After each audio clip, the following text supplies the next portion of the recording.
New way to film it. Get yourself. That's done. Does this look weird? That's all for now. No, it looks absolutely fine. For now, ciao, bye. Hey, au pairs, I'm Edwina. I'm Hannah. Like this video, follow us on Instagram. Thumbs up. Like our Facebook page. Yes. Help us out. There's Start an reading open our forum. book. We have a book. So many things. Today we are going to be talking about breakups. Take it away. We all go through our fair share of breakups. Heartache. And of heartache, and of love, and then of heartache again, and then of more love, and then, you know, it's just never ending. Yeah, for you. For me, the perpetually single girl. We just wanted to talk a little bit about what it's like to go through heartbreak when you're abroad, and how to deal with it. Because heartbreak when you're alone in your home country amongst your home base and your friends and your home language is hard enough, but you can only imagine what it is like to go through it as an au pair when you're young and alone and in a new country and don't have your community.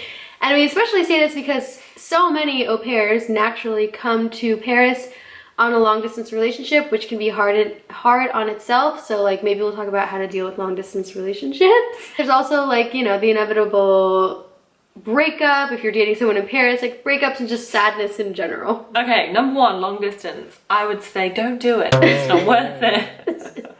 No.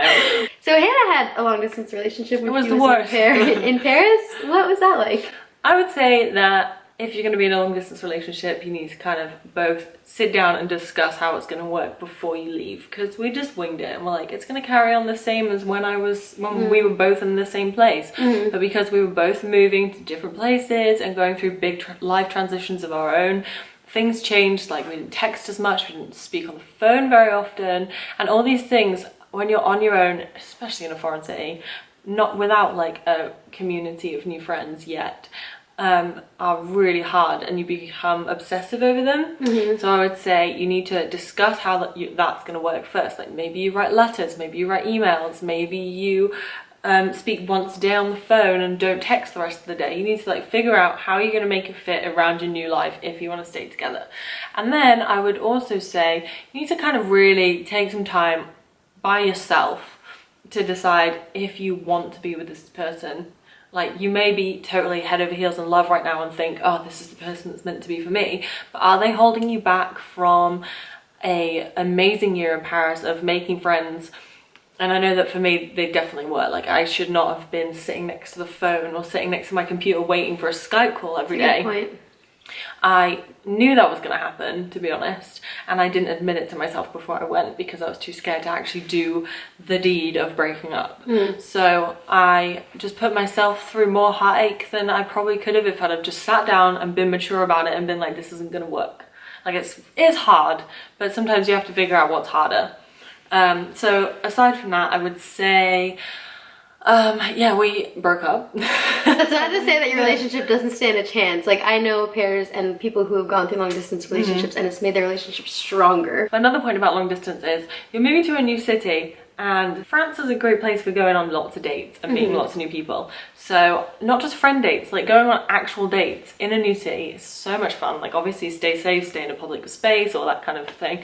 But it's such a great way of learning French and meeting new people. So you need to kind of evaluate whether that is something that you want in your life, because if you're doing long distance and you're having to focus on someone that's not in a city. I know a lot of people whose long distance relationships have crumbled, like a lot. But if it's gonna work, like my current relationship always seems to be long distance for long periods of time, and because it works, we work really well together.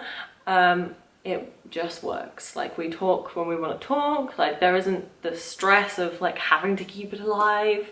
So I would say if your relationship's already quite stressful before you go long distance, it's only gonna get harder for you. It is.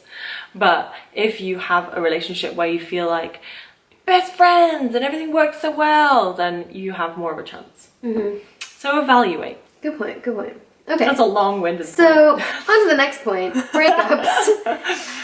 You're the master of long distance. I'm the master of breakups.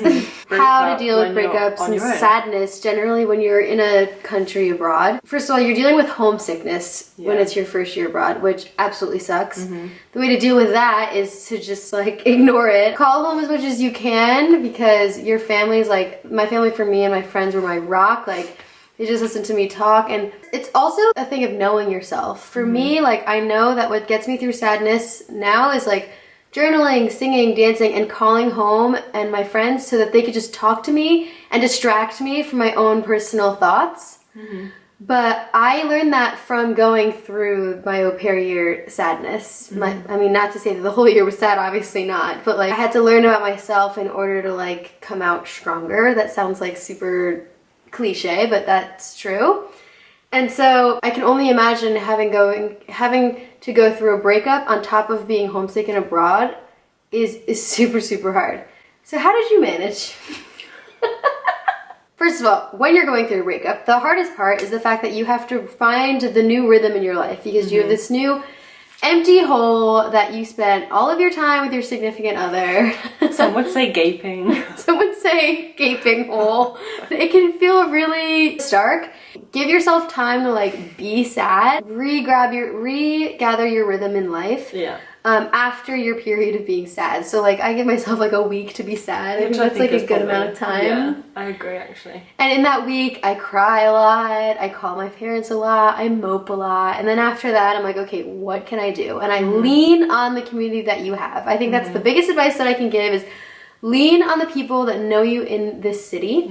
It might be far and few between because making friends abroad, especially friends that like really understand you, is really hard.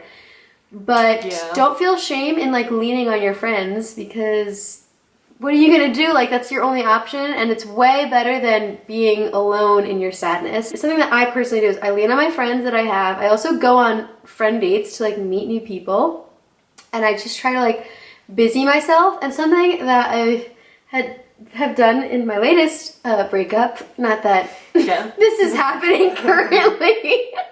I'm taking up rollerblading and it is so fun. And I realized like taking up a new hobby is the best thing ever. It's such a good distraction and it's like a new community that like gets me excited.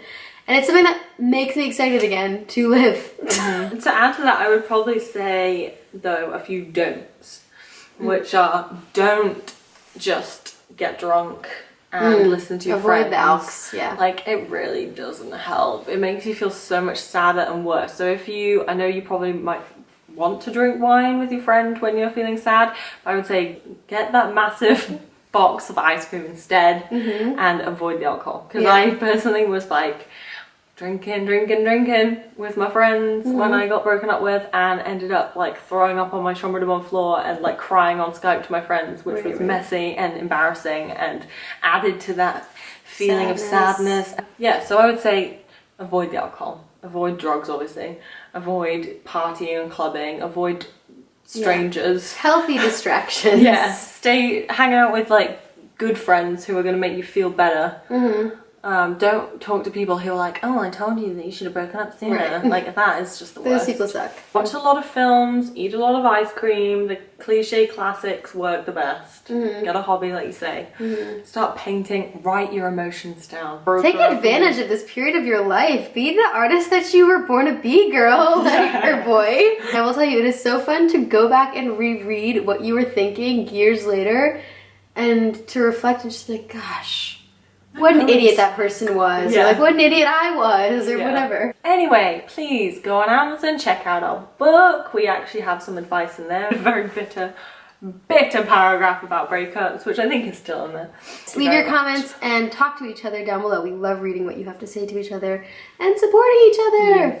That's all for now. Ciao. Invite your friends to visit you. You're okay. They have no empathy for you, and they'll tell you that you're fine. Sometimes that's all you need to hear. Okay. Just that rollerblading is keeping you alive. So I try to add some perspective for the viewers here.